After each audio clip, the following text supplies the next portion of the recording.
Eu tenho orado muito pelo estudo desta manhã porque muita coisa tem acontecido entre o nosso próprio movimento, sem contar, é claro, no mundo em geral. Doenças e enfermidades. E eu estou aqui como representante do Senhor. Isso não é o plano de Deus para o seu povo. Satanás é o originador de doenças. E isso é um fato claro. Quando Jesus veio a essa terra, há três coisas que ele veio para remover e para substituir. Quando você lê aquele pequeno livro, A Ciência do Bom Viver, e esse é meu manual depois da Bíblia,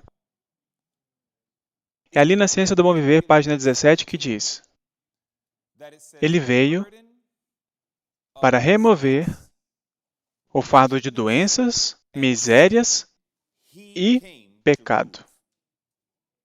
Está bem claro ali.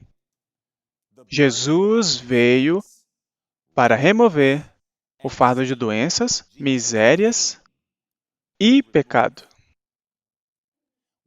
Com o que ele substituiu isso? No final desse mesmo parágrafo, diz que ele veio trazer-lhes saúde, paz e perfeição de caráter. Em outras palavras, se você olhar com atenção, cada um desses é um contraste um com o outro. Ele veio remover o fardo de doenças e repor com saúde. Ele veio remover as misérias e repor com paz. Ele veio remover o pecado e repor com perfeição de caráter. Esse era o ministério de Jesus. Nada menos do que isso. A enfermidade não é o plano de Deus para o seu povo. Você pode dizer amém para isso?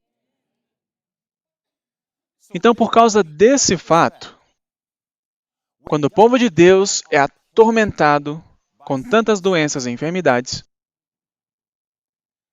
nós devemos tomar muito cuidado quando tentamos fazer parecer que eu não fiz nada, simplesmente aconteceu. Deve ter sido a vontade de Deus. Eu ouço pessoas dizendo coisas assim. E eu acredito com todo o meu coração que o caráter de Deus está sob ataque. E uma das maneiras que o caráter de Deus está sendo atacado é porque nós não somente estamos vendo o povo de Deus adoecer, mas o mundo ao redor, em todas as igrejas. Você sabe que Deus tem pessoas em outras igrejas, não sabe? Saiam dela, povo meu, isso mesmo. Então Deus tem pessoas em outras igrejas. O povo de Deus está ficando doente, mas não só isso. Os membros da igreja remanescente estão ficando doentes, mas não só isso. Os reformadores de saúde estão ficando doentes. E as pessoas estão começando a coçar a cabeça e perguntar: onde está Deus? Onde está o poder de Deus? O que aconteceu com Êxodo 15, verso 26? Nenhuma das enfermidades porei sobre ti, que pus sobre o Egito.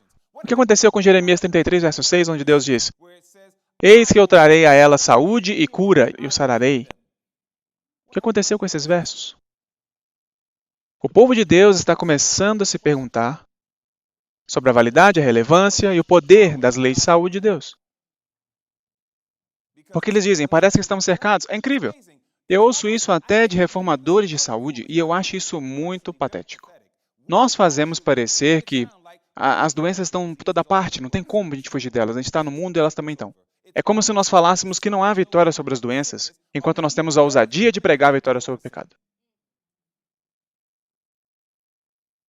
E eu acredito que, se nós podemos ter a vitória sobre o pecado, nós temos que ser capazes de ter vitória sobre a doença.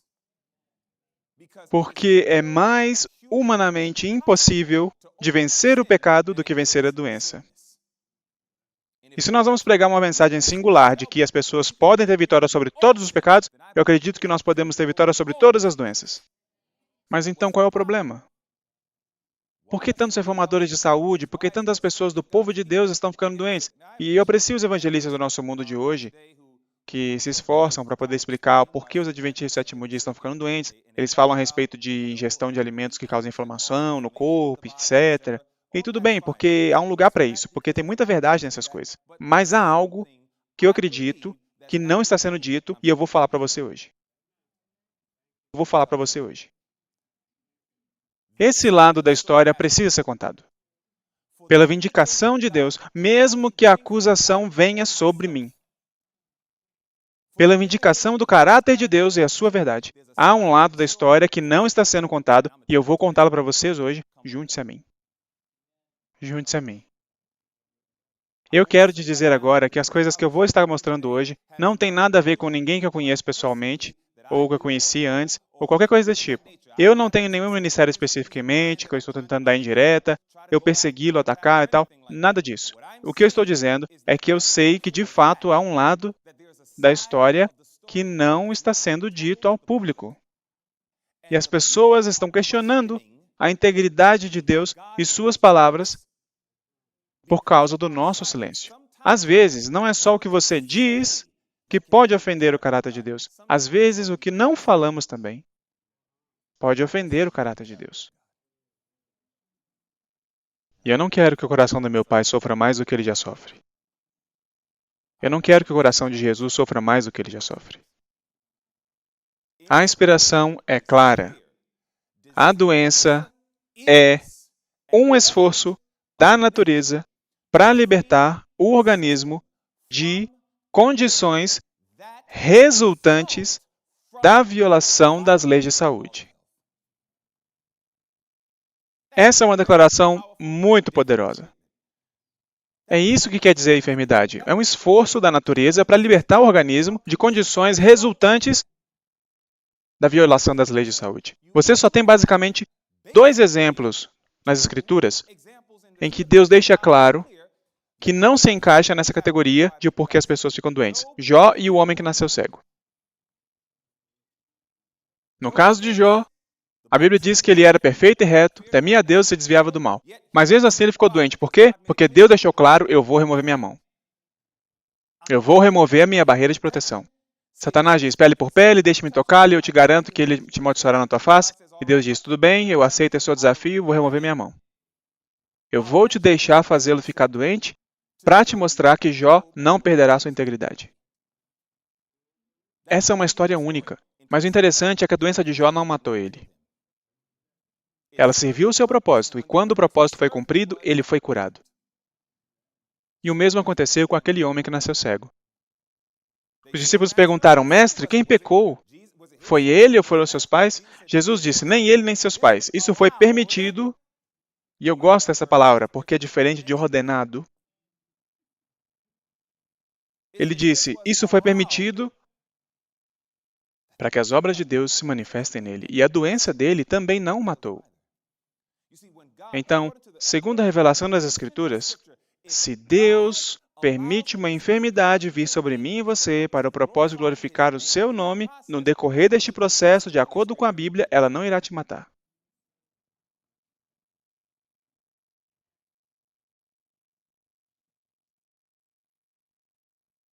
Mas na grande maioria dos casos de doenças, é um esforço da natureza para libertar o organismo de condições que vieram porque alguém estava violando as leis de Deus.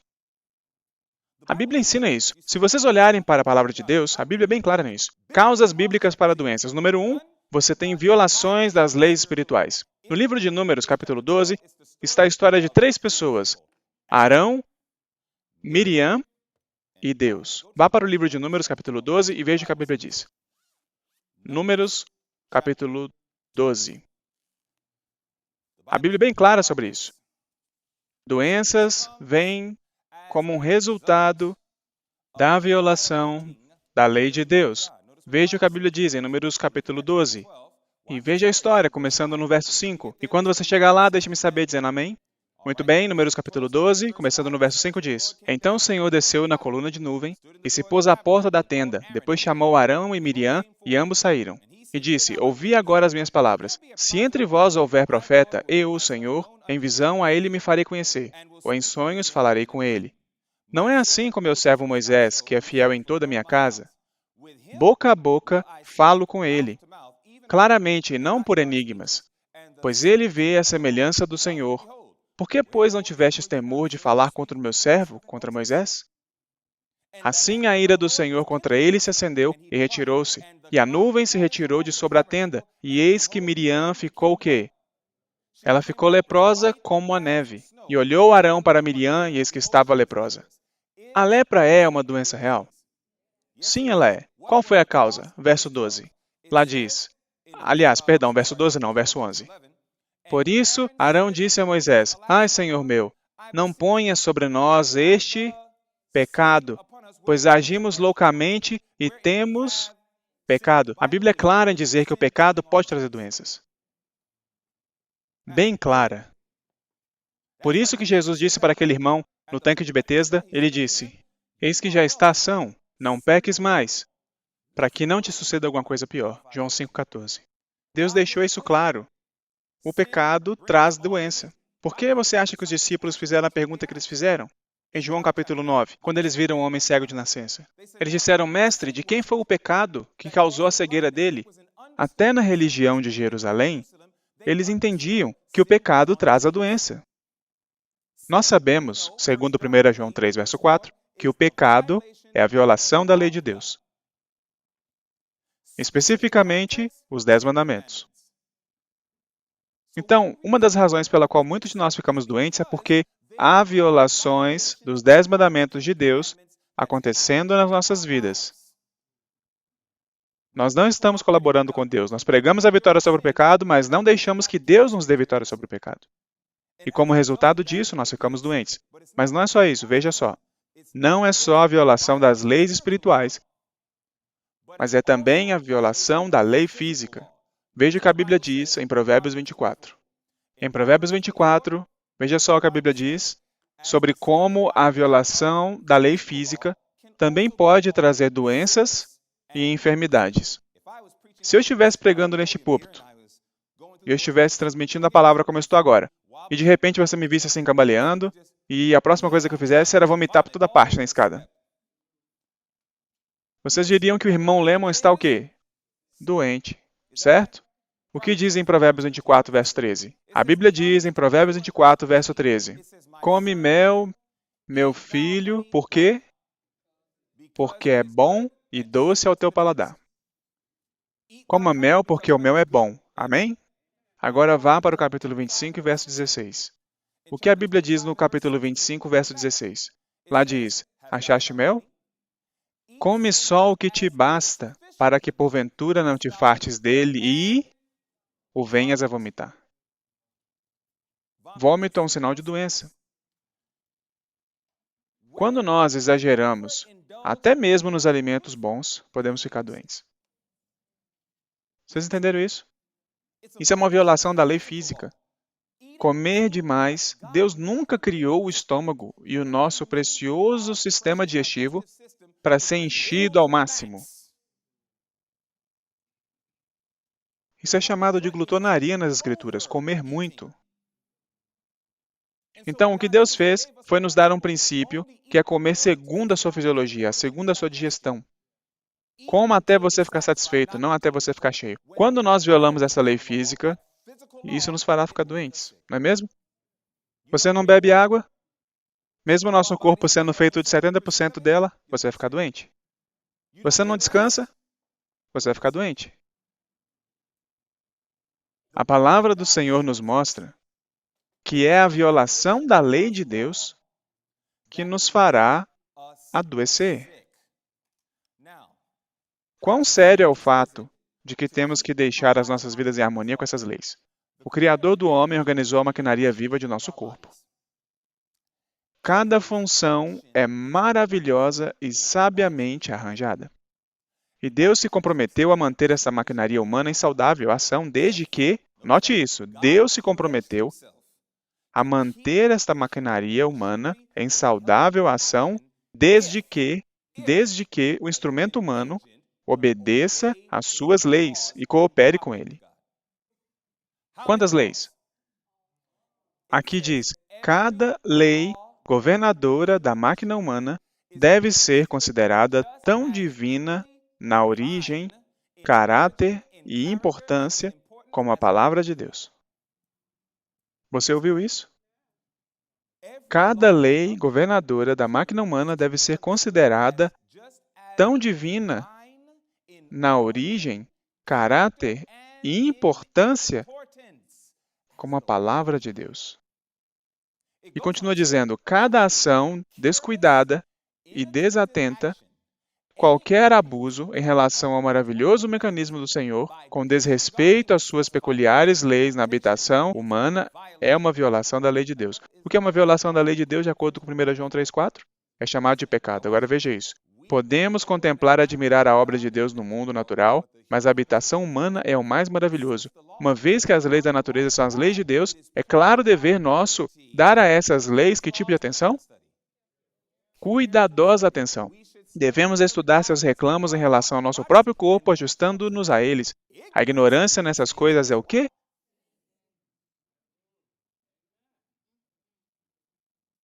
A ignorância nessas coisas é pecado. Também diz que, quando homens e mulheres são verdadeiramente convertidos, esse é o nosso problema. Esse é o nosso problema, bem aqui.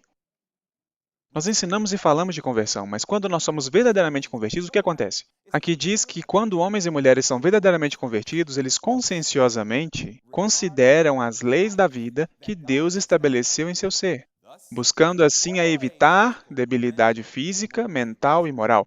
A obediência a essas leis deve ser feita matéria de dever pessoal. Conselhos para a Igreja, página 215, parágrafo 7. Deus quer que nós entendamos que temos que levar a sério as dádivas que nos foram dadas. Eu vim para a igreja há 26 anos atrás. E vocês sabem o que as pessoas sempre me diziam? Sempre? Não sabe o porquê de você estar assim entusiasmado por Deus? Eu perguntava, por quê? E elas respondiam, é porque você não nasceu na mensagem. Eu escuto isso o tempo todo. As pessoas dizem que as pessoas mais animadas no movimento hoje são as pessoas que saem do mundo e entram na mensagem. E todas essas pessoas que nasceram na mensagem tomaram por garantidas essas coisas e se acomodaram. Essas são as palavras na boca dos adventistas do sétimo dia. E eu acho que essa é uma declaração horrível. Mas, infelizmente, muitas vezes, é uma declaração verdadeira. Nós tomamos por garantidas as coisas que Deus nos tem dado. Eu ensinei reforma de saúde em tantas igrejas dominicais. Eu já estive em igrejas batistas em que o pastor e o ancião dizem: se você quer falar em línguas, a quem você vai? E a igreja respondia: aos pentecostais. Se você quer entender o batismo, a quem você vai? A igreja responde: aos batistas. Daí o pastor diz: se você quiser aprender sobre saúde, a quem você vai? Os adventistas do sétimo dia. Bom, nós temos o adventista do sétimo dia aqui conosco hoje, ele vai nos ensinar sobre saúde. O pastor se retira, eu assumo. E nós ensinamos isso para as pessoas, e quando nós ensinamos sobre saúde, aqueles não adventistas dizem: esse é um homem de Deus, dando a mensagem de Deus, nós devemos obedecer. E eles imediatamente colocam em prática o que eles ouviram. Alguns de nós ainda estamos lutando com frango, e peru, e ovos, e leite, e todas essas coisas, enquanto o mundo está dizendo: vocês são devagar. Nós já passamos disso. Nós devemos fazer disso o nosso estudo, pois a ignorância nessas coisas é pecado. E a última vez que eu chequei, o pagamento pelo pecado é sempre o mesmo: a morte. Jesus. É Ele o seu amigo? Jesus. Jesus. É tão maravilhoso contemplá-lo.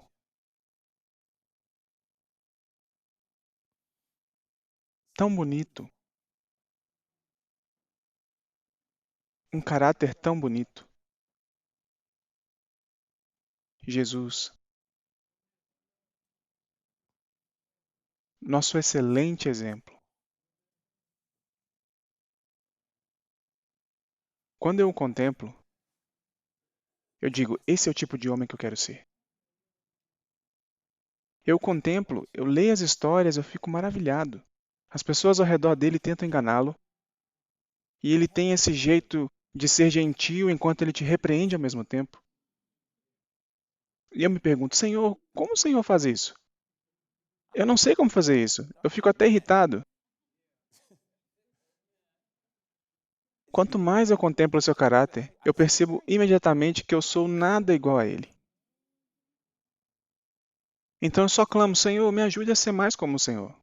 Eu realmente quero ser igual a ti. E graças a Deus nós podemos. Olhando para esse aspecto de Jesus, quando pensamos nas leis de saúde, a Bíblia é bem clara em Hebreus 10, verso 5, de que Jesus era 100% humano, pois a Bíblia diz, por isso, entrando no mundo, diz, sacrifício e oferta não quiseste, mas corpo me preparaste. Ele é 100% Deus, mas ele é 100% humano ao mesmo tempo. Então, porque Jesus era 100% humano, ele tinha que viver como um humano vive. Então, se um humano precisa de luz solar, o que Cristo fez? Tomou luz solar. Se um humano precisa de água, o que Cristo fez? Tomou água. Então, se você olhar para a vida de Jesus, irmãos e irmãs, vocês verão que ele mesmo guardou as leis de saúde. Agora seria uma boa hora para tirar uma foto. Jesus praticou a confiança em Deus. Jesus respirou ar puro. Jesus praticou exercício diário. Jesus recebeu muita luz solar. Jesus descansou apropriadamente. Jesus tomou água. Jesus sempre teve temperança e Jesus comeu alimentos que eram nutritivos. E ele certamente tinha pureza de vida, pureza de si mesmo e de sua propriedade. Você lembra o que Jesus fez antes mesmo de subir para o santuário? Jesus se levantou e dobrou suas vestes. Consegue imaginar isso? Que homem puro! Eu quero ser como ele em todos os modos. O que aconteceria se eu saísse correndo daqui agora mesmo e dissesse, estou indo para o seu quarto, quero ver o quão limpo ele está? Muitos de nós diríamos, Senhor, tem misericórdia, pare esse irmão. Eu pararia alguns de vocês. Vocês entendem o que eu estou dizendo? Em todos os exemplos de Jesus, ele foi perfeito. De acordo com a Bíblia, Jesus praticou as próprias leis de saúde que ele mesmo criou, pois ele é o nosso exemplo perfeito. A inspiração nos diz, as ofertas apresentadas ao Senhor deviam ser sem mancha, representavam a Cristo, de onde se conclui, evidentemente, que Jesus era isento de deformidade física. Era o Cordeiro imaculado e sem contaminação. Sua estrutura física não era maculada por qualquer defeito. O corpo era robusto e sadio. E durante toda a vida, viveu em conformidade com as leis da natureza. Física, assim como espiritualmente, Jesus foi um exemplo do que Deus designava que fosse toda a humanidade mediante obediência às suas leis. Então Jesus era de fato um reformador de saúde. Ele praticou as mesmas leis de saúde que ele deu para a humanidade. Ele levou isso a sério. Nós deveríamos levar isso a sério. Continuando, o que a Bíblia diz? Aquele que diz que está nele também deve andar como ele andou. Então, se ele praticou fielmente as leis de saúde, então eu devo praticar fielmente as leis de saúde. Eu deveria estar fazendo isso. Eu deveria ser deliberado. Deveria ser intencionado. Assim como Jesus foi. Vocês entendem isso? Por que Deus quer que nós sejamos tão sérios quanto a essas leis? Por que Ele quer que nós sejamos tão sérios quanto as leis de saúde? A primeira coisa que devemos entender é que temos que lembrar como que violar as leis de saúde se iguala a violar a lei de Deus que se iguala a pecar. Considere isso. Vocês se lembram desse verso? Ou não sabeis que o vosso corpo é o templo do Espírito Santo, que habita em vós, proveniente de Deus, e como que o verso termina? E que não sois de vós mesmos. O nosso problema é que nós não acreditamos nisso. A grande maioria do povo de Deus não acredita nesse verso. Nós não somos de nós mesmos. Se não somos de nós mesmos, não podemos fazer o que queremos. Você não pode fazer o que naturalmente vier à sua mente. Se você não é seu, você sempre vai para o dono antes de fazer qualquer coisa, incluindo vestir, incluindo o que comer, incluindo o sair para a recreação, incluindo a que escola você vai, incluindo com quem você se casa, incluindo onde você vive. Uma vez que eu entendo que eu não sou meu e que alguém é o meu dono, Então você não pode fazer o que você quiser, perceba isso. O que acontece quando você pega algo que pertence a alguém, sem a permissão dele, e faz o que você quiser com isso? É chamado de roubo, e roubar é o oitavo mandamento. E quando quebramos o oitavo mandamento, a Bíblia chama isso de pecado. Então, quando eu alimento meu corpo com o que eu quero, sem ter permissão, eu estou roubando e estou pecando. Quando eu visto meu corpo do jeito que eu quero, sem ter permissão do dono, eu estou roubando e, portanto, estou pecando. Vocês entendem isso? Eu estou tentando mostrar para vocês que esses princípios não se originaram na mente de Ellen White, mas se originaram na mente de Deus. E Ele as colocou na sua palavra, mas porque nós não conseguíamos ver isso, Deus nos deu lentes bifocais, lentes duplas, e a outra lente é o espírito de profecia, para nos mostrar o que a Bíblia dizia esse tempo todo. A Bíblia é clara, nós não somos de nós mesmos. Por quê? Porque ela diz, porque fostes comprados. Porque fostes comprados por bom preço, um preço precioso. De acordo com 1 Pedro, foi o sangue de Jesus, preço precioso. Porque fostes comprados por bom preço, glorificai, pois, a Deus no vosso corpo e no vosso espírito, os quais pertencem a Deus. Deus diz, eu possuo todos vocês, os seus corpos e suas mentes. Vocês não são permitidos nem a pensar o que vocês querem. Consegue imaginar isso? Isso acaba com o feminismo. Você não pode nem pensar o que você quer.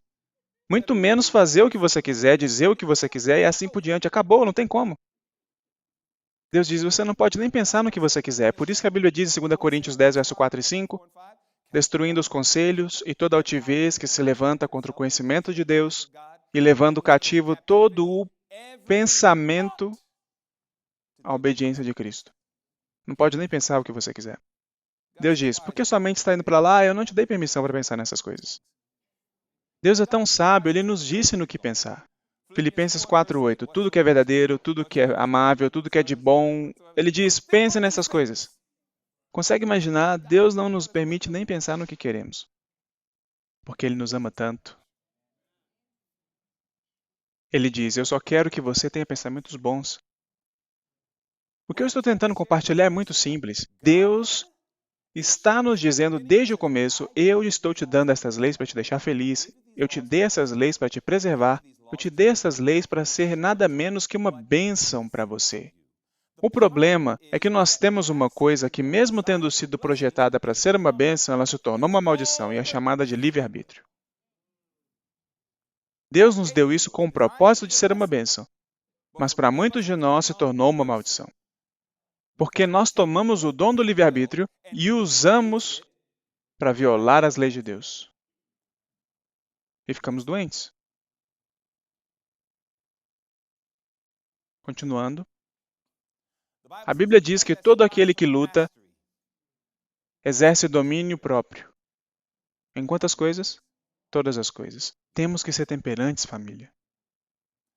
O domínio próprio que Deus pede de nós é tão profundo que eu quero que você considere isso. Sem saúde, ninguém pode compreender distintamente suas obrigações ou completamente cumpri-las para consigo mesmo, seus semelhantes ou seu Criador. Portanto, o que é que diz ali? A saúde deve ser guardada de que forma? Tão fielmente conservada como o caráter.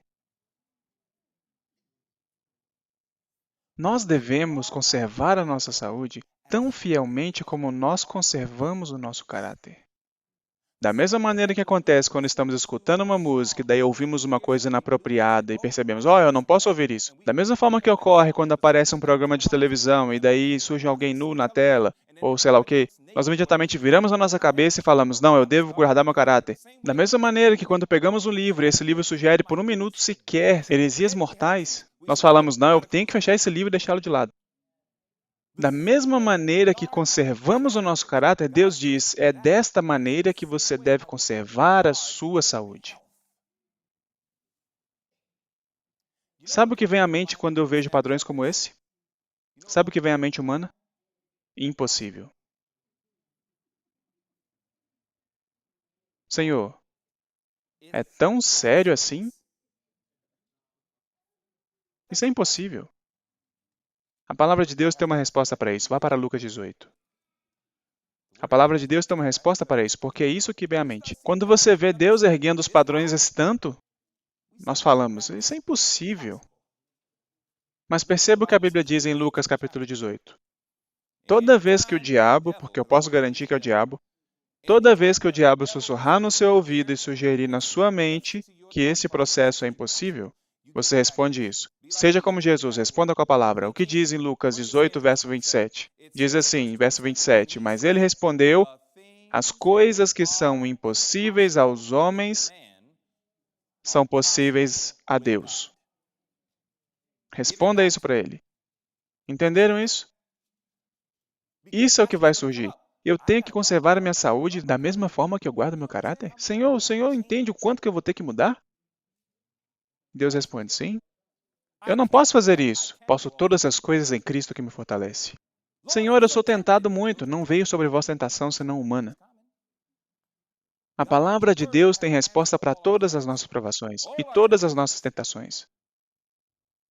Senhor, o Senhor leva isso tão a sério assim? Quem é fiel no mínimo, também é fiel no muito. Quem é injusto no mínimo, também será injusto no muito. Isso está em Lucas 16, verso 10. A citação sobre a tentação está em 1 Coríntios 10, 13. 1 Coríntios 10, 13. Não há tentação na qual Deus não deu meio de escape para que você possa sair dela sem precisar te prender. O que Deus está tentando dizer para cada um de nós é que isso é sério. Então, irmãos e irmãs, eu tenho uma confissão sincera a fazer. Eu viajei por todo o mundo.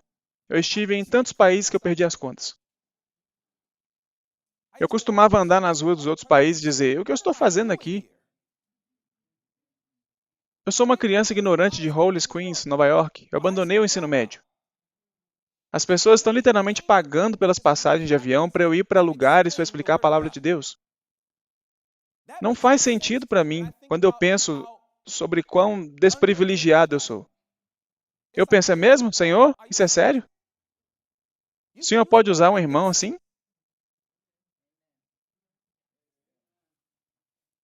É difícil de dar esses testemunhos porque o diabo começa a falar na mente de alguém dizendo, ele está se gabando. Eu te garanto que eu não estou me gabando. O que eu digo são fatos.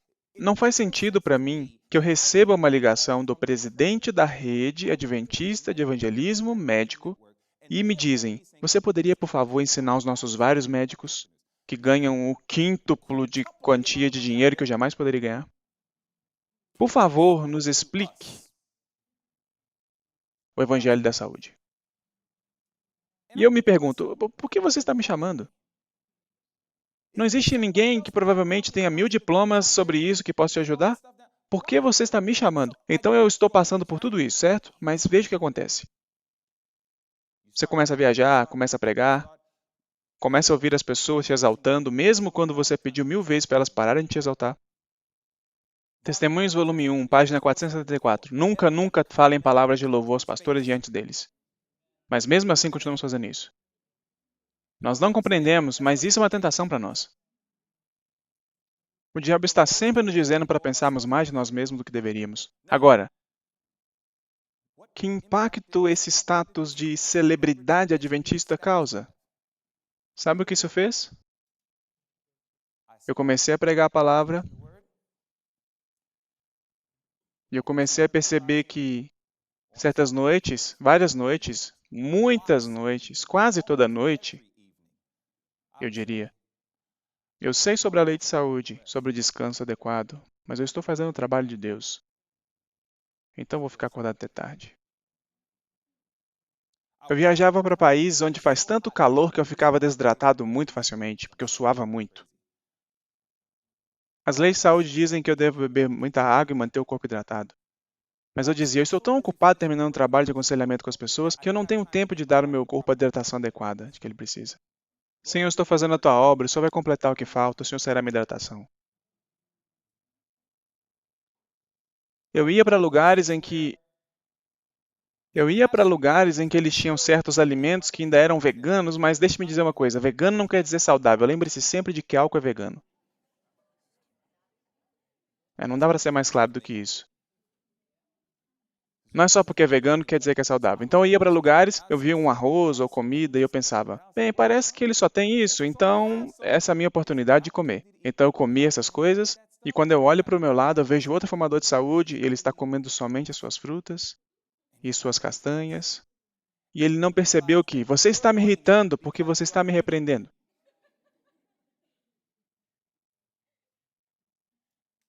E porque o meu corpo era forte, eu passava ano após ano sabendo que estava violando as leis da saúde de Deus, não levando a sério e não conservando a minha saúde do mesmo jeito que eu conservaria meu caráter, e com o passar do tempo, havia um processo acontecendo dentro de mim. Dormir tarde me causou a perda do desenvolvimento da minha melatonina. E como resultado de dormir tarde, eu tinha dificuldade de acordar, comprometendo as minhas devoções matinais. E eu dificilmente ia para o lado de fora receber luz solar. Até que no outono de 2015 aconteceu alguma coisa comigo. Eu comecei a andar e senti que havia um tipo de nuvem escura que sempre me seguia. Eu comecei a me sentir depressivo. Eu costumava pensar, eu sou Dwayne Lehman, sou o super-homem, eu não tenho tempo para ficar deprimido. Eu estou ocupado tomando conta dos assuntos do Senhor. Eu estou me preparando para fazer parte dos 144 mil. Que história é essa de eu ficar deprimido? Eu comecei a ter esses pensamentos negativos. Era muito fácil pensar em morte. Eu tive que ungir uma senhora que ela tinha câncer pancreático. Enquanto eu ungia ela, eu dizia, Deus é capaz, e tentamos colocá-la num programa e coisa do tipo. Mesmo no caso do câncer pancreático, a pessoa ainda vive uns 4 meses. Infelizmente, é um câncer de diagnóstico em estado tardio. Ele recresce em seu sistema de maneira assustadora e você não tem nenhum sintoma. E quando a pessoa sente o sintoma, já está em estágio 4. Normalmente, uns 4 meses. Ed Brooks teve 4 meses, diagnosticado em fevereiro e morreu em julho. Geralmente, você tem 4 meses ainda, mas essa irmã morreu 1 mês e meio depois de ser diagnosticada. Eu comecei a estudar sobre o câncer pancreático e pensei, ok, você sente os ácidos, sente dor no estômago, que passa para as costas. Eu comecei a pensar nisso tanto que um dia eu disse, meu estômago está doendo. Então pensei, será que é? Não. Eu pesquisei sobre pessoas mais idosas terem isso, daí comecei a ler.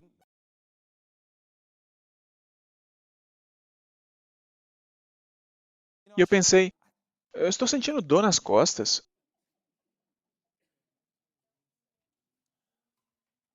É uma história muito longa, mas o resumo dessa história é que eu lentamente, mas certamente comecei a perder a cabeça. Eu não sabia o que tinha de errado comigo. Meus filhos e minha esposa presenciaram isso. E eu me tornei um homem de dúvidas. De repente eu comecei a duvidar de quase tudo e eu não conseguia entender. E isso foi antes de eu descobrir sobre o meu coração. Eu comecei a passar por todas essas dúvidas e pensava, Senhor, o Senhor realmente me ama? O Senhor não me deixaria morrer, né? Eu sou seu soldado. E eu literalmente comecei a jogar as minhas obras na face de Deus.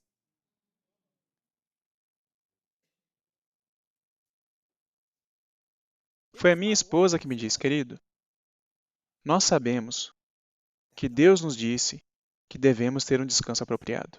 Nós sabemos que Deus nos disse, nós ensinamos isso às pessoas.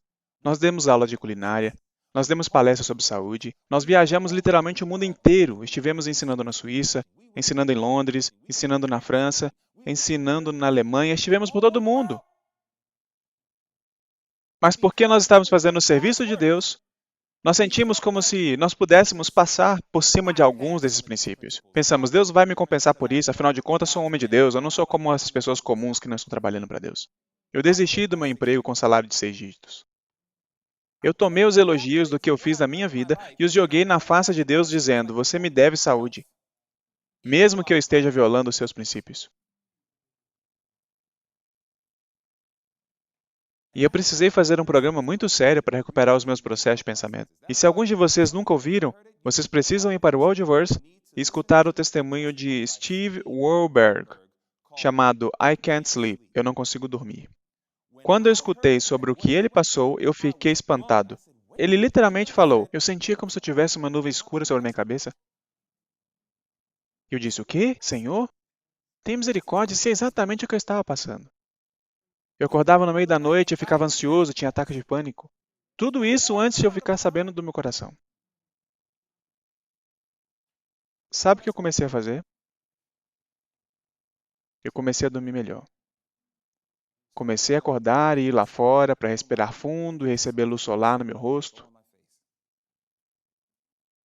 Comecei a ser mais deliberado em comer alimento que continha triptofano e eu fazia todas essas coisas e sabe o que aconteceu? É como se Deus estivesse reequilibrando a minha mente. Os membros da minha igreja começaram a perceber isso. Uma irmã veio a mim e me disse, Irmão Lemon? Eu respondi, sim, irmã. Ela disse isso há alguns meses atrás. Ela disse, bem-vindo de volta. Eu respondi, irmã, é bom estar de volta. As pessoas viram a minha perplexidade. Elas viram. Nós achamos que... Eu estou tentando ser o mais cuidadoso com isso possível. Quando vemos pessoas morrendo por causa de doenças, isso nos machuca. Mas quando nós vemos obreiros evangélicos e formadores de saúde morrerem, nós começamos a ficar bem confusos. E começamos a possivelmente questionar a Deus. Eu não posso falar com esses indivíduos que morreram, que eram obreiros evangélicos e formadores de saúde, mas eu sou um obreiro evangélico e formador de saúde que está vivo, e o que eu estou fazendo é te dizer que eu acredito que eu não estou sozinho. Eu não vou citar nenhum nome específico, mas eu acredito que, em geral, existe um grande número alarmante de pregadores, professores, obreiros evangélicos, reformadores de saúde e médicos missionários que nós estamos ensinando padrões que nós não estamos fielmente vivendo. Nós estamos criando desculpas, estamos dizendo que somos trabalhadores de Deus. Bem, coisas ruins acontecem. Nós não estamos sendo intencionais, não estamos sendo deliberados. Não estamos seguindo esses conselhos que acabamos de ler. E como resultado disso, quando alguma coisa ruim acontece conosco, alguns de nós têm a ousadia de ir a Deus e dizer, Senhor, por quê? O que aconteceu? Eu conheço pessoas que estão literalmente doentes e dizem, eu faço tudo o que Deus diz. É mesmo? Com que frequência você tem se exercitado? E eu não estou falando dos passeios que você faz na sua propriedade. E se vocês fazem isso aqui em Heartland, vocês precisam mudar isso. Há muitos de nós que quando caminhamos em propriedades rurais, com áreas grandes, nós achamos que isto é exercício. E eu vejo pessoas fazendo esses passeios pequenos de nada e pensando, eu estou me exercitando. Você não está se exercitando. Eu não estou dizendo que isso é ruim para você, mas não é o melhor para você. Exercício de verdade é quando o seu batimento cardíaco e a sua temperatura corporal aumentam e você começa a suar. Você faz exercício cardiovascular de verdade.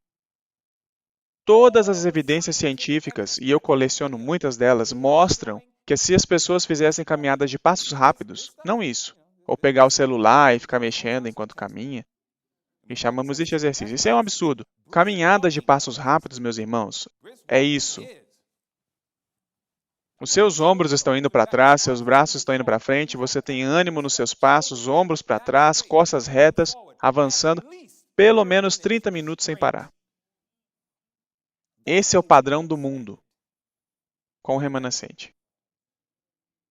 Muitos de nós não estão fazendo isso. Alguns de nós têm gorduras no corpo que não sabemos o que ela faz, especialmente quando é abdominal.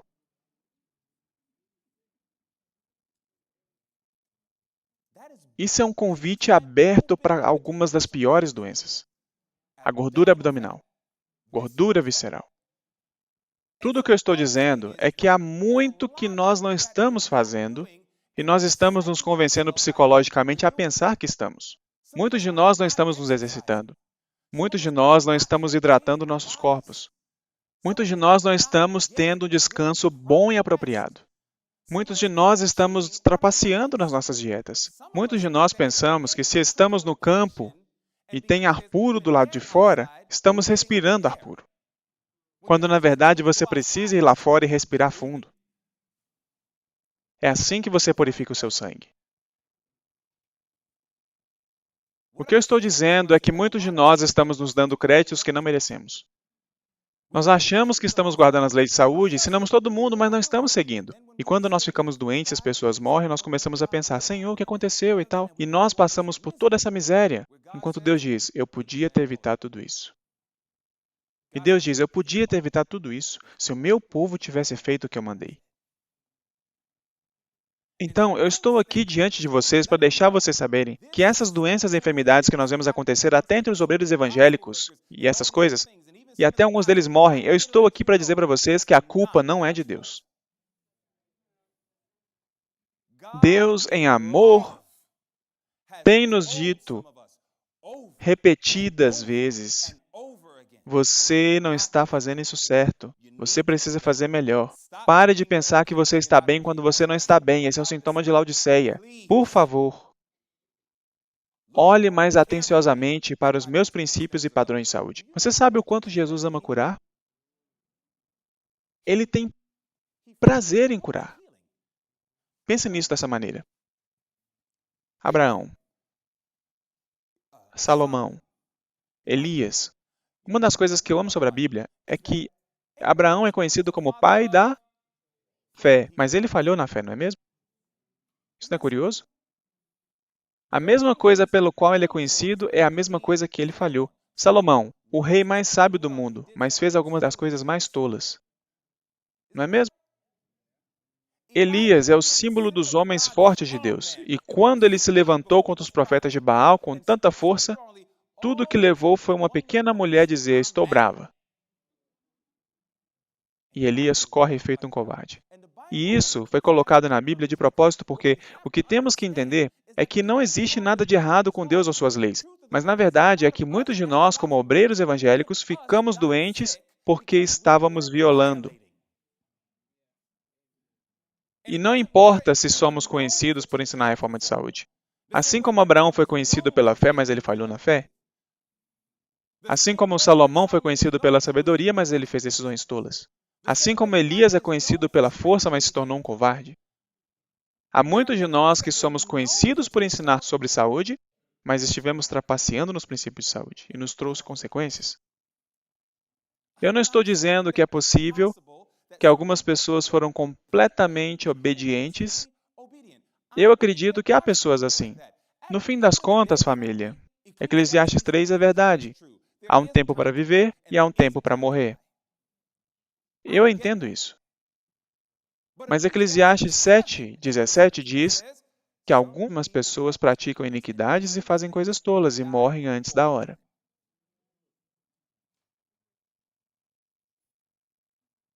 O que eu estou dizendo é que nós não podemos culpar a Deus. Nós não podemos olhar para Jesus e dizer, suas leis de saúde não funcionam mais, porque até os reformadores de saúde estão ficando doentes. Nós presumimos que porque nós estávamos ensinando isso em público, que nós faríamos isso por trás das câmeras. Eu estou aqui para dizer, como seu irmão, que alguns de nós cometemos erros terríveis e estamos sofrendo as consequências deles. E Deus quer que nós digamos a alguns de vocês que isso não é problema de Deus, a culpa não é dele. Deus estava derramando o seu amor sobre nós. Ele estava dizendo, eu estou te amando. Eu estou te dizendo, família, que o problema é que alguns de nós somos tão parecidos com Israel, somos teimosos. Nós não ouvimos. Nós dizemos, eu sei, mas não faço. Mesmo entendendo que Tiago 4,17 diz que aquele, pois, que sabe fazer o bem e não o faz, comete pecado. Nós falhamos no que sabemos. Deus não se importa com o que nós sabemos, Ele quer saber o que você está fazendo com o que você sabe. E alguns de nós estamos no púlpito, encorajando. E por favor, não me entenda errado, mas não estamos tentando ser hipócritas. Não estamos dizendo, eu sou um hipócrita, eu conheço esses princípios, mas eu não importo. O que eu estou dizendo é que nós criamos desculpas falsas. Nós criamos desculpas para não seguir os princípios de saúde de Deus, que Deus não dirá amém para elas. Me deixe continuar a explicar esses pontos. Veja isso. O mau uso de nossas forças físicas abrevia o período de tempo em que nossa vida pode ser usada para a glória de Deus e nos incapacita para cumprir a obra que Deus nos deu para fazer, condescendendo com a formação de maus hábitos, recolhendo-nos tarde, satisfazendo o apetite com prejuízo da saúde, pomos os fundamentos da debilidade, negligenciando os exercícios corporais, fatigando em excesso a mente ou o corpo, desequilibramos o sistema nervoso. os que assim desconsiderando as leis naturais, encurtam a vida e se desqualificam para a obra, são culpados de roubo para com Deus, e também estão roubando os seus semelhantes. Vocês sabem quantos obreiros evangélicos estão trabalhando em excesso? Nós sentimos que nós temos que terminar o trabalho. Deus está tentando fazer isso claro para todos nós. Ele está tentando nos fazer entender que os nossos planos não funcionam. Estamos tentando começar os nossos próprios ministérios, e então nós trabalhamos nos nossos próprios ministérios, e nós somos completamente intemperantes nos nossos próprios ministérios. E algumas vezes outras pessoas dizem, eu te ajudo no seu ministério, e você diz, não, você não acredita exatamente como eu acredito. E eu penso, e se Jesus tivesse dito isso para os seus discípulos? Vocês acham que Jesus e os discípulos estavam totalmente em sintonia? Ainda assim, eles trabalharam juntos. Nós criamos os nossos próprios princípios tolos. Portanto, nós pensamos, não, eu tenho que proteger os meus recursos. Quer dizer, recebemos o dinheiro. Se você quer ver dois gatos brigando, tente fazer dois ministérios dividir fundos. Que povo ganancioso. Santos de Deus. Nós somos uma verdadeira bagunça. Nós alegamos estar terminando o trabalho de Deus, mas estamos bloqueando os recursos, estamos bloqueando com quem trabalhamos. Todo mundo tem que se encaixar nos nossos princípios pessoais e não nos princípios da palavra de Deus. Nós fazemos todo tipo de coisa, e o que isso faz conosco? Nos faz trabalhar e trabalhar em excesso, nos fatigar e nos estressar. E quando você percebe, uma crise ataca. Uma pessoa morre, nós olhamos para Deus e dizemos, o que aconteceu? Eles eram reformadores de saúde. Deus diz, escute, eu tenho um plano. E o sofrimento acontece porque muitas pessoas não estão seguindo meu plano. Elas me amam. Elas me amam. Elas querem fazer a minha vontade. Mas elas ainda não me deram um papel em branco. O que Deus está nos ensinando agora, vocês jovens pastores que estão aqui, Ele está te ensinando que é para você pegar o seu plano e fazer dele um caminho a Cristo página 70. O que você faz em caminho a Cristo página 70? Toma-me, Senhor, para ser teu inteiramente. Aos teus pés deponho todos os meus projetos. Você precisa se entregar. Isso é uma mensagem para Heartland. Essa é a mensagem para a UT Pines, é a mensagem para o Wildwood, é a mensagem para o Ministério Meet, é a mensagem para o Eden Valley. Essa é a mensagem para todas as organizações que existem. As cabeças dos líderes dessas organizações têm que se juntar e dizer o que nós submetemos a Deus e pedimos que Ele abençoasse, ao invés de dar a Ele a folha em branco e deixar que Ele escreva as bênçãos. Escute o que eu estou te dizendo. Nós tomamos os nossos planos e os escrevemos e dizemos, aqui, Senhor, abençoe esses planos. Nem perguntamos a Deus, é este o seu plano? Precisamos aprender a dar a Deus um papel em branco e dizer, Senhor, reescreva o plano. E se isso significa que eu tenho que largar o meu emprego ou que o caminho da carreira que eu estou traçando é errado, o que precisar fazer, eu estou disposto a fazer. Muitos de nós estamos fatigando o corpo e a mente. O que acontece com um sistema nervoso desequilibrado? É assim que você adquire esclerose lateral amiotrófica, doença de Lou Gehrig, Parkinson, Alzheimer. É assim que você adquire muitas doenças. Deus está tentando dizer para cada um de nós, esse é o meu aviso para o meu povo. Eu não estou acusando ninguém que faleceu. Eu não conheço as suas histórias. Vocês entendem isso? Eu realmente estou tentando deixar isso claro, porque eu orei por essa mensagem. Eu disse, meu pai, eu não sei como eu darei esta mensagem sem ter alguém que me entenda mal e sem que eu receba um e-mail ou uma ligação dizendo, você está atacando fulano. Eu não estou atacando ninguém. O que eu estou dizendo é que eu presto atenção nas multidões. E o que as multidões estão dizendo é por que tantas pessoas do povo de Deus que estão pregando e ensinando reforma de saúde estão morrendo? E estão pegando uma das piores doenças, etc. E nós estamos agindo como se estes indivíduos estivessem fazendo tudo perfeito da maneira correta. É como se nós soubéssemos, mas nós não sabemos disso. E começamos até a questionar a Deus e a integridade de sua lei. E Deus diz, eu não posso deixar isso acontecer. Eu respeito muitos desses guerreiros, dos que caíram nesses últimos anos. Muitos deles, eu realmente tenho respeito por eles. E se eles estivessem vivos, eles te diriam, não acuse a Deus. Eles te diriam isso. Se eles fossem verdadeiros homens e mulheres de Deus, eles te diriam, não acuse a Deus. Não acuse a sua lei. Os princípios de Deus são verdadeiros. E eles provavelmente fariam algumas confissões que explicariam muita coisa. E o que eu estou fazendo? Eu sou um indivíduo vivo fazendo uma confissão. É isso que eu estou fazendo. Eu estou te dizendo, como um obreiro evangélico que viaja pelo mundo inteiro, que está por toda a internet, que faz isso e aquilo, eu estou te dizendo que nós permitimos que esse esforço seja uma justificativa para não cuidarmos da nossa saúde como nós devemos cuidar do nosso caráter. E nós sofremos. E alguns de nós não voltamos para contar a história. É por isso que eu estou te dizendo isso. Eu sinto que hoje é um dia glorioso. Porque quando Deus me levantou no dia 19 de novembro de 2016 daquela mesa cirúrgica, Deus me deu uma mente nova. Ele fez uma cirurgia cerebral de verdade. Ele me deu uma mente nova para olhar para as coisas. Enquanto eu estiver vivo, eu vou dar honras a Ele. Eu quero honrá-lo. E farei melhor do que já fiz antes. E eu quero dar a vocês a verdade. Quando um pobre mortal tenta erguer-se sob cargas pesadas, como se ele devesse carregá-las ou tudo perecerá, ele será esmagado debaixo delas. E descobrirá, afinal, que Deus não queria que ele fizesse de si mesmo o portador de cargas. Agora olhe para este maravilhoso conselho.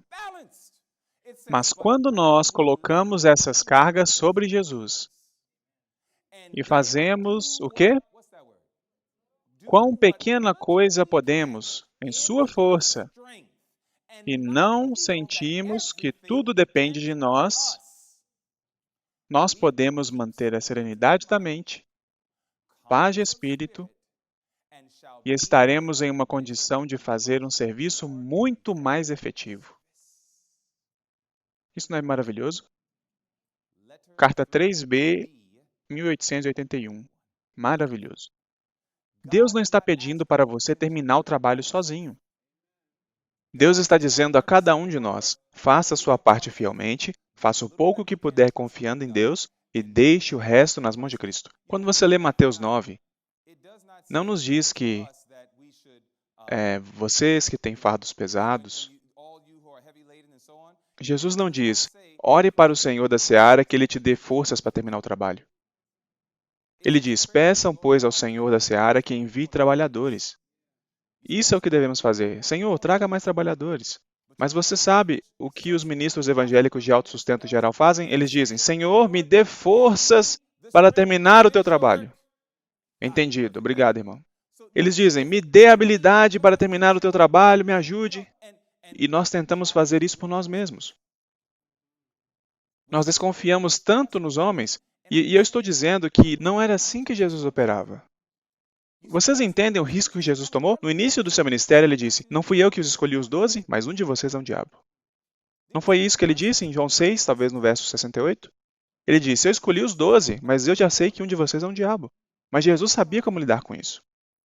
Eu não estou dizendo para você procurar a pessoa mais diabólica e fazer ela parte do seu ministério. O que eu estou dizendo é que nós examinamos demais quando se trata de quem irá trabalhar no ministério. Se você não crê exatamente como eu creio, isso não é o Espírito de Deus. Não importa que ministério seja, isso não é o Espírito de Deus. E muitos de nós somos fechados, de novo, por causa das nossas próprias filosofias e por causa da nossa ganância. Vamos bloquear o dinheiro. Não queremos que ninguém receba esse cheque aqui. Vamos bloquear o dinheiro para nós. Você precisa aprender a se desfazer. Você precisa aprender a deixar outras mãos fazerem parte.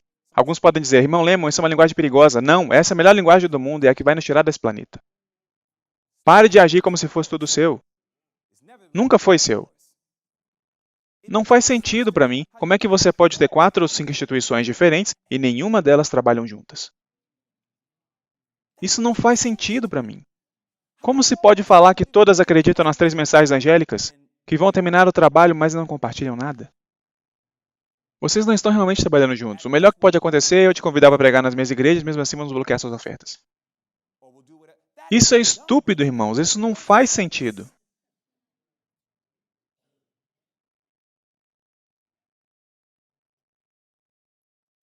Deus está tentando dizer, veja, o chamado que eu estou fazendo por união é um chamado igual ao de Atos capítulo 4. Leiam isso quando vocês puderem. Leia Atos capítulo 4, especialmente o verso 31. Veja o que acontece quando as pessoas são possuídas pelo Espírito Santo na chuva temporã. Isso é o que Deus está procurando. E na grande maioria, isso não está acontecendo agora. Com instituições, e, abre aspas, ministérios de autossuporte ou independentes, do que você quiser chamar. Deus diz, nunca vai funcionar desse jeito. E a fórmula é, porque nós fazemos isso, nós trabalhamos em excesso, somos intemperantes, vamos dormir tarde toda noite, nos fatigamos, ficamos estressados, e tudo isso vai nos causar vasoconstrição. E isso pode causar um ataque cardíaco. Isso pode causar inflamações e trazer câncer. Deus diz, você não precisava ter isso. Nós não precisávamos ter isso. E quando nós pegamos, muitos de nós provavelmente poderíamos ser curados. Há pessoas que Deus precisa simplesmente deixar dormir. Eu aprendi a razão pela qual Deus cura as pessoas. Eu estudei tudo. Há só duas razões para Deus curar uma pessoa de uma doença. Sabia disso? Se é para o melhor dela e se é para a glória dele. Só isso. Se é para o melhor dela e se é para a glória dele, sabe por que Deus não curaria Tiago White? Porque Deus sabe que se Tiago White voltasse, sabe o que ele ia fazer? Ele ia dizer, vamos voltar a trabalhar em excesso. E ele ia voltar a se matar de trabalhar de novo, estressar em White, é claro, seus filhos. Deus diz, não, eu vou te deixar dormir. E essa é a razão pela qual Deus não cura muitos obreiros evangélicos. Porque eles estão se matando em tentar terminar o trabalho. E Deus sabe que se Ele curar muitas dessas pessoas, elas vão voltar para os mesmos hábitos. Quando Deus me curou no dia 19 de dezembro, eu disse, Senhor, me ajude a prestar atenção no que eu estou fazendo de errado. E Ele começou a me mostrar. E agora Ele me diz, eu vou te dar uma oportunidade, Dwayne. O que você vai fazer a respeito? Para terminar, eu vou passar isso daqui. Eu tenho uns ensinamentos bons a esse respeito.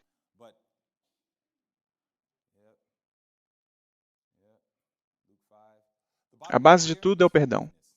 E o perdão traz a cura. Sabia que muitos de nós, como obreiros evangélicos, nunca perdoamos nossas esposas? Que nunca perdoamos os nossos maridos? Nunca perdoamos nossos filhos e os nossos irmãos? E você sabia que essa é uma das razões pela qual Deus não nos curará? Eu estou falando muito sério. É por isso que em Lucas 5, verso 17 diz, e o poder do Senhor estava com ele para curar. A história é a do homem paralítico, e o Senhor literalmente o curou. O poder que Deus usou para curar o paralítico foi o perdão. A primeira coisa que ele disse ao paralítico foi, os seus pecados estão perdoados. Aquele irmão estava tão feliz, ele disse, eu nem me importo mais se eu morrer. Mas Jesus disse, mas porque eu sou o Deus que faz muito mais do que você pode pedir ou pensar, eu também te digo, levanta-te e anda. Jesus examinou todo o seu coração e disse, ele irá me glorificar. Eu vou curá-lo. Bem, quando eu olho para isso, deixa eu confirmar uma coisa, ok? Esperança. Há muitos de nós que aprendemos essas lições muito tarde. Este é meu amigo Ben. Ben Nevedon, um pianista muito bom. Vive no sul da Califórnia, conversei com ele ontem. Na época, essa era sua noiva, Janice. Em 2015, Ben estava no Havaí, fazendo trabalho evangelístico de porta em porta, trabalhando com meu irmão Taj Pakel. Ele estava fazendo um ótimo trabalho no Havaí. O que aconteceu foi que Ben percebeu que ele estava ficando fraco. Começaram a olhar para o rosto dele e perceber que ele estava pálido. Ele começou a ficar cada vez mais fraco e foi para um hospital. Ele estava com nível 5 de hemoglobina. Obviamente, tiveram que fazer exames e descobriram que ele tinha 2 tipos de linfoma, em estágio 4. Ele tinha somente uns 30 anos. O Ben ligou de sanatório em sanatório, querendo saber se eles sabiam lidar com isso. Era um tipo único, a célula B, e havia um outro. Nenhum dos sanatórios realmente sabiam como lidar com isso. Então, ele se conformou, fez o melhor que ele podia. Havia um certo tipo de quimioterapia em que permitiam que ele fizesse, ele fez, mas quando ele fazia quimioterapia, ele fazia exercício. Ele compartilhava fotos dele nas montanhas e outras coisas. A sua futura esposa esteve sempre do lado dele, encorajando. Ele examinou sua vida, ele sabia o que ele estava fazendo de errado. Ele sabia onde as leis de saúde não estavam sendo praticadas com integridade. Ele chegou a um certo ponto onde o seu corpo estava respondendo. Ele se arrependeu de qualquer pecado que ele havia cometido. Eventualmente foi para o Eden Valley. Recebeu ótimos tratamentos lá. O câncer entrou em remissão completa. Hoje, ele ainda está livre do câncer. Os médicos disseram a ele sempre há efeitos do câncer e da quimioterapia, e vai afetar sua contagem de esperma e não poderá ter filhos. Bem, aquilo que é impossível para o homem é possível para Deus. Hoje, Janice não é mais a sua noiva, mas é sua esposa. Ben tem feito musculação, ele está excelente, está se exercitando mais frequentemente, e ele vive uma vida muito mais saudável e louva a Deus o tempo todo. Deus trouxe cura e restauração. O meu amigo Keith, ele estava um dia sentindo dor no seu lado direito, bem embaixo da sua caixa torácica. Sabemos que o órgão precioso que temos aqui é o fígado.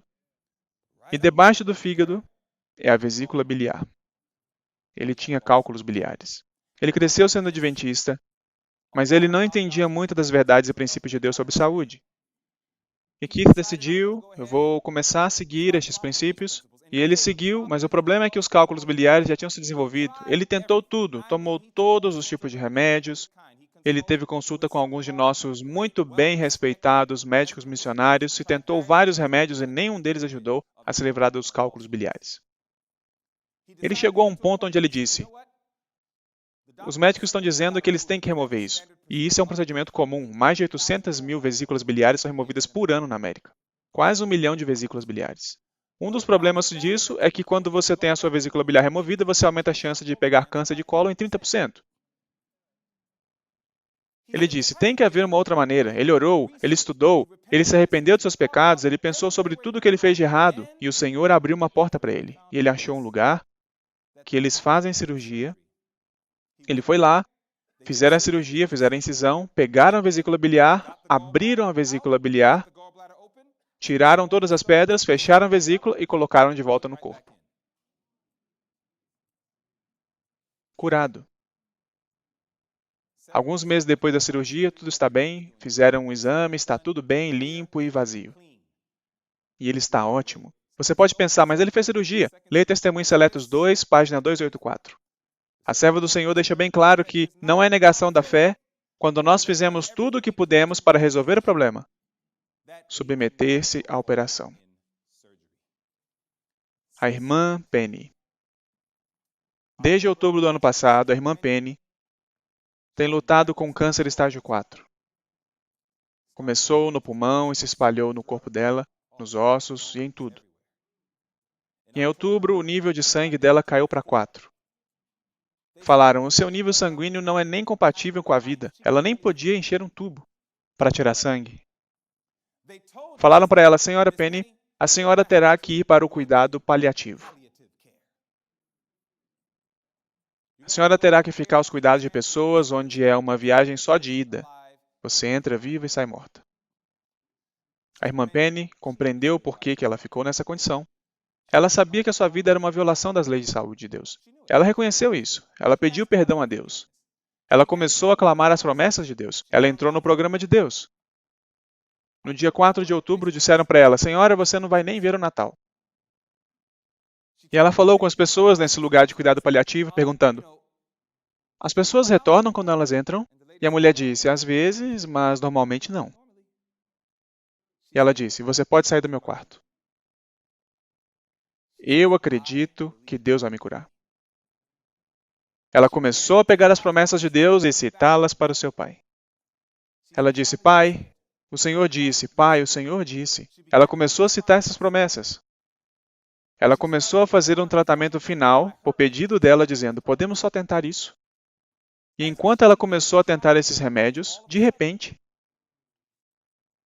o seu tumor começou a diminuir mais de 50%. E continuou a diminuir. Ela cantou com alegria e lágrimas no dia de Natal, louvando a Deus, porque foi dito para ela que ela nem mesmo veria o Natal.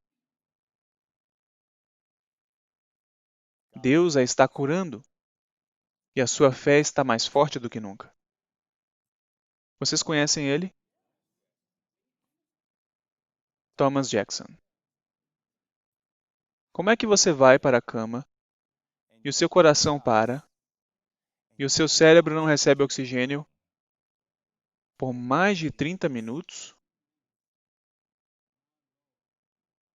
Vocês sabiam que o recorde registrado de pessoa que ficou mais tempo sem o cérebro receber oxigênio foi de 22 minutos? E isso foi debaixo d'água, o que é diferente de ser em terra seca. O corpo se adapta de forma diferente. Não existe um registro assim, eles não conseguem explicar. Disseram que ele voltaria vegetando. Ontem ele estava pregando a palavra.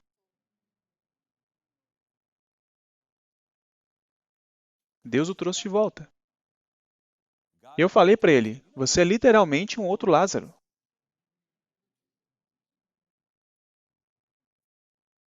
Deus ainda está no trono. Ele fez uma apresentação pública que ele tem pregado por 40 anos. Estava cheio de orgulho. Ele admitiu: eu tinha muito orgulho. Ele disse: Meet Ministry era o meu ministério. Deus teve que me fazer deitar. E ele disse que a primeira palavra que ele ouviu quando ele acordou da cirurgia foi: se entregue. 40 anos no ministério. Há alguns de nós aqui nesse lugar que estamos doentes. Sabe o que alguns de nós têm dito a nós mesmos? Eu estou seguindo as leis de saúde de Deus, mas por alguma razão. Você tem certeza de que você está seguindo as leis de saúde de Deus? Você tem certeza de que você está seguindo todos os mandamentos de Deus? Você tem certeza? É algo muito sério dizer que você está fazendo tudo certo. É quase como se estivesse dizendo: Deus não sabe do que ele está falando. Porque a doença é um esforço da natureza para libertar o organismo de condições resultantes da violação das leis de saúde. Você tem certeza de que você está fazendo tudo certo? Uma das coisas que eu acredito que estes testemunhos têm em comum é que eles reconheceram que eles não estavam fazendo tudo certo. Eles se humilharam perante o Senhor. Eles disseram: nós vemos os nossos erros. Nós pecamos. E aparentemente Deus foi misericordioso com eles e os curou. Meus irmãos e irmãs, sempre se lembrem, por favor. Porque eu bem sei os pensamentos que tenho a vosso respeito, diz o Senhor. Pensamentos de paz e não de mal, para vos dar o fim que esperais. Isso é o que Deus quer dar a nós, o seu povo. E eu estou aqui para te dizer, outra vez, eu não posso falar em nome de nenhuma família em particular, nem no nome de pastores que morreram, porque eu não estou nas suas casas. Eu não sei. Eu simplesmente não sei. E eu não vou em nenhuma direção. Eu não vou dizer que eles estavam fazendo tudo certo. Do mesmo jeito que eu não posso dizer que eles estavam fazendo tudo errado. Eu não posso falar nenhum dos dois porque eu não estava em suas casas. Mas o que eu posso dizer é que há uma coisa que é infalível neste mundo: Deus e sua palavra. E doenças não são o plano de Deus. Isso está claro na sua palavra. Há três coisas que Cristo veio para remover: doenças, miséria e pecado. Está escrito no livro A Ciência do Bom Viver, página 113. Doença, sofrimento e morte são obras de um poder antagônico. Satanás é o destruidor. Deus é o restaurador. E o que eu estou te dizendo é e que Deus não permita isso. Eu busquei estar em harmonia com o Senhor, mas se Deus permitir e seu irmão morrer amanhã, não questione, nem por um momento, a lei de Deus. Não questione o seu poder. Não questione a sua validade. Êxodo 15, 26 ainda está valendo.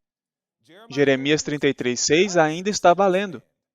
Mas as únicas pessoas que recebem são as que cooperam. E muitos de nós não estamos cooperando. E como resultado disso, estamos sofrendo. Uma pergunta: quantos de vocês entenderam nosso estudo de hoje? Não há nada difícil para Deus. Alguns de nós aqui hoje temos de nos perguntar uma pergunta muito séria. O que é perdão? Essa é a primeira coisa que eu quero que vocês perguntem. Eu quero que vocês peguem as suas Bíblias quando forem para casa e que estudem sobre o que é o perdão. A razão pela qual eu digo isso é porque muitos de nós não compreendemos o perdão. Se você estudar a Bíblia com cuidado, Deus nunca perdoa sem te dar algo em troca. Escute isso. Deus nunca te perdoa sem te dar algo em troca. Se você estudar Romanos 3, verso 25, você verá o que Deus dá para você quando Ele te perdoa. Entretanto, o que Deus quer que nós façamos é entender que quando você perdoa alguém, há algo que Ele quer que você dê para essa pessoa também. Muitos de nós precisamos estudar sobre o perdão. O perdão é muito mais do que dizer, eu te perdoo. Alguns de nós estamos acolhendo algumas coisas que estão nos adoecendo ou estão nos impedindo de nos sentir bem. Então, a primeira coisa que eu quero que você faça é estudar sobre o perdão. E a segunda coisa que eu quero que você faça é honestamente se perguntar, será que existe uma pessoa, porque isso é o suficiente? Lembra do que Jesus disse para o jovem rico? Ele disse, uma coisa te falta. Esta uma coisa bloqueou ele da eternidade? Então uma coisa pode nos bloquear da eternidade. Será que existe uma pessoa que você não perdoou? Uma pessoa que seja. Pode ser uma pessoa que está morta, como um pai ou uma mãe, um tio mau. O que você faz com uma pessoa assim? Não faça como os filmes te dizem. Você não vai escrever uma carta, ir para o túmulo e dizer, ei, você. Sabe o que você faz? Você vai para Jesus. Sabe por quê? Porque Jesus disse, quando o fizeste a um destes meus pequeninos irmãos, a mim o fizestes. E quando alguém que te ofendeu está morto, você não pode ir para ele e dizer, eu te perdoo, porque os mortos não sabem de nada. Mas os vivos sabem, Jesus está vivo. Você pode ir a ele e dizer, Senhor, quando eu não os perdoei, é como se eu estivesse ofendendo o Senhor. E o Senhor vive. Então eu venho diante do Senhor para te pedir que me perdoe por não ter perdoado aquela pessoa que está morta. Você acha que Jesus te perdoará? Toda vez, se confessarmos os nossos pecados, Deus é fiel e justo. Eu acredito com todo o meu coração que esse é o começo do processo de cura. O perdão.